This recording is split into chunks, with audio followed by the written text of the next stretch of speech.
If there are no other questions, one question from the back of the room, by all means. I'm not going to come up there. All right, let's get, hey, we'll bring the mountain to Mohammed. I'll speak louder. And I think you hit on a couple of good points. And you said about walking out of here. I'm from Saugus School Committee. And the conversation that we've had in our school committee concerning the park has probably been about 5 minutes. The conversation we've had about Common Core has probably been less than 5 minutes. And our administrators, our superintendent, I value their position, but this has to be a situation that's involved the school committee, because we represent the community. That's right. And we represent the best aspects of the kids' education.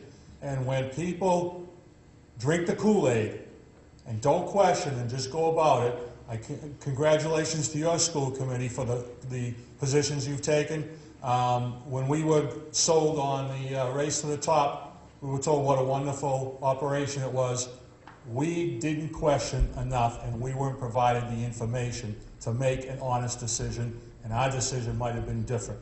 So, I mean, there's just a philosophical thing that we as school committees represent our community, and I'm not blaming the superintendents, but they have their livelihoods to protect, but they need to communicate to us, and we have to have the discussion, is this good for our kids? Is this good for Saugus?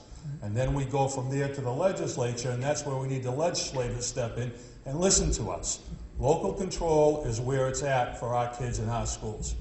And the other thing is, I was going to ask a question, and I think you answered it. Why is, in this number one, who developed Common Core standards, all of these groups were funded by a private organization, Bill and Melinda Gates? And my question is, why?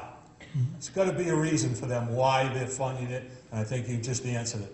And the other thing I thought, too, in answer to your question, I understood that if you have to do a paper and pencil park test, the district has to pay for that paper and pencil test, right, which is incredible that we have to pay out of limited funds. Unfunded mandates is another thing that can have a discussion with the legislature, too. But that's an absurd situation that the school district, whose funds are meager to say the least, and to spend money on technology, have to pay for the paper and pencil test. Just a comment.